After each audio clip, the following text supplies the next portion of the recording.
Hello viewers, আসসালামু আলাইকুম। Welcome to রিমাস cooking recipes. তো বন্ধুরা, আজকে খুব সহজে ঝটপট বাসায় কিভাবে নান রুটি তৈরি করা যায় রেস্টুরেন্টের স্বাদে, সেটাই আজকে আপনাদের সঙ্গে শেয়ার করব। তো আমরা কিন্তু বাসায় খুব একটা এটা তৈরি করতে জানি না, অনেকে জানেন না। তো তাদের জন্য আমার আজকের এই রেসিপি। আর এটা কিন্তু আমি আটা দিয়ে তৈরি করব। ঘরে থাকা আটা দিয়েই কিন্তু খুবই মজাদার রেস্টুরেন্টের স্বাদে তান্দুরি রুটি বা নান রুটি তৈরি করে দেখাবো। তো দেখতেই পারছেন এর ভিতরটা কতটা সুন্দর হয়েছে। তো চলুন দেখে নেওয়া যাক এটা কিভাবে তৈরি করি। তো এর জন্য আমি একটা মিক্সিং বোল নিয়ে নিয়েছি, আর এখানে দিয়ে দিব কুসুম গরম দুধ 1 কাপ পরিমাণ।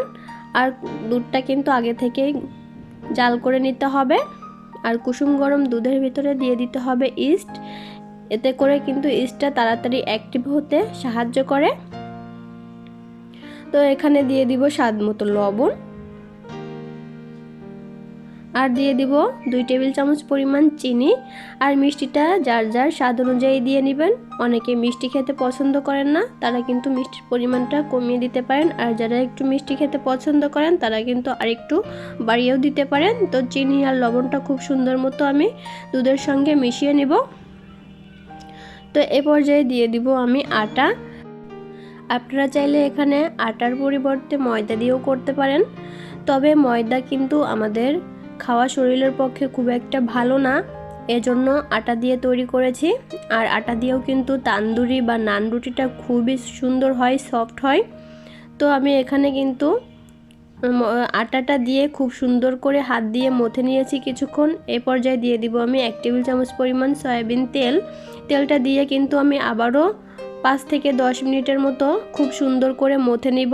আর এই আটা মাখাটা যত সুন্দর হবে, নান রুটিটাও কিন্তু ততটাই সুন্দর আর সফট হবে। আমি কিন্তু এই আটাটা মেখে নিয়েছি একটু সফট করে, একটু স্টিকি করে, এতে করে নান রুটিগুলো কিন্তু খুবই সুন্দর সফট হবে। তো এখন এটা আমি প্রায় 2 ঘন্টার জন্য রেস্টে রেখে দিব। আর যাতে এর উপরটা ড্রাই হয়ে না যায় ফুলে, সেজন্য এর উপরে কিন্তু আমি সামান্য পরিমাণ তেল মাখিয়ে নিয়েছি। এখন একটা ঢাকনা দিয়ে ঢেকে আমি এটা রেস্টে রেখে দিব 2 ঘন্টার জন্য। আর অবশ্যই গরম কোনো স্থানে রাখতে হবে, এতে করে এটা খুব সুন্দর ফুলবে, সেজন্য অবশ্যই গরম জায়গায় রাখবেন। এখন এটার থেকে আমি বাতাসটা বের করে নিব। তো দেখুন কত সুন্দর ফুলে গিয়েছে। আর বাতাসটা আমি বের করে আবারও কিছুক্ষণ এটা মথে নিব 2 থেকে 3 মিনিটের জন্য। তো খুব সুন্দর করে মথে নিলে কিন্তু নান রুটিগুলো খুব সুন্দর সফট হয়, এজন্য কিন্তু এই কাজটা খুব ভালো মতো করে করতে হবে। তো আমার ভিডিওটি যদি আপনাদের কাছে ভালো লেগে থাকে, অবশ্যই আমার চ্যানেলটি সাবস্ক্রাইব করে দিবেন এবং পাশে থাকা বেল আইকনটি প্রেস করে অল অপশন ক্লিক করে দিবেন। এতে করে যখনই কোনো নতুন ভিডিও আপলোড করব, সঙ্গে সঙ্গে কিন্তু নোটিফিকেশন পেয়ে যাবেন। আর যারা আমার ফেসবুক পেজ থেকে এই ভিডিওটি দেখবেন, অবশ্যই পেজটা ফলো করে লাইক দিয়ে দিবেন। তো দেখুন এখানে কিন্তু আমি লেচি কেটে নিয়েছি নান রুটি তৈরি করার জন্য। তো এখানে কিন্তু আমি 5টা নান রুটির ভাগ করে নিয়েছি। তো এই রুটিটা কিন্তু একটু মোটা হবে, সেজন্য কিন্তু আটার পরিমাণটা একটু বেশি করে নিতে হবে। তো এখন একটা বেলনির সাহায্যে কিন্তু আমি এটা বেলে নিব। আর এটা কিন্তু খুবই সহজ তৈরি করা, খুবই ঝটপট কিন্তু বাসায় তৈরি করে নিতে পারবেন। অবশ্যই আমার এই ভিডিওটি আপনারা শেষ পর্যন্ত দেখবেন। তো একটা কিন্তু আমার তৈরি করা হয়ে গিয়েছে। এখন এটা আমি একটা প্যানে সেঁকে নিব। আর চুলার আঁচটা কিন্তু মিডিয়ামে রাখতে হবে, তা না হলে কিন্তু এটা খুব সুন্দর মতো সেঁকা হবে না, কারণ এটা কিন্তু বেশ পুরু রয়েছে, সেজন্য একটু সময় নিয়ে এটা সেঁকে নিতে হবে। উল্টিয়ে পাল্টিয়ে কিন্তু এটা আমি সেঁকে নিব। আর রেস্টুরেন্টে কিন্তু বেশ অনেক দাম দিয়ে কিন্তু আমরা এই রুটিগুলো কিনে খাই। তো বাসায় কিন্তু অল্প খরচে সবার জন্য কিন্তু তৈরি করে নিতে পারবেন। আর খেতেও মাশাআল্লাহ অনেক মজা হবে, আর হেলদিও হবে। তো একইভাবে কিন্তু আমি সবগুলো নান রুটি এভাবে করে সেঁকে নিব।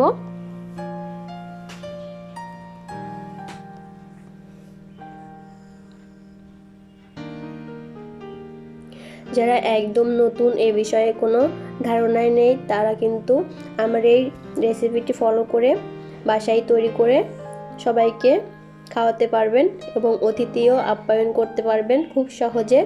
রেস্টুরেন্ট থেকে কিন্তু নাস্তা কিনে খাওয়ানোর কোনো প্রয়োজন নেই, ঘরেই কিন্তু মজাদার নাস্তা তৈরি করে খাওয়াতে পারবেন।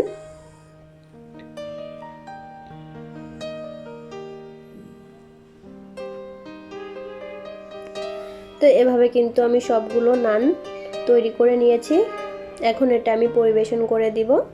তো দেখুন সবগুলো নান মাশাআল্লাহ অসাধারণ হয়েছে। আপনারা তো ভিডিওতে দেখেই বুঝতে পারছেন যে কতটা সুন্দর হয়েছে। এই নান রুটিটা কিন্তু বিভিন্ন ধরনের কাবাবের সঙ্গে, মাংসর সঙ্গে পরিবেশন করতে পারেন। আবার কিন্তু আপনারা চাইলে ছোলার ডালের সঙ্গেও এটা পরিবেশন করতে পারেন।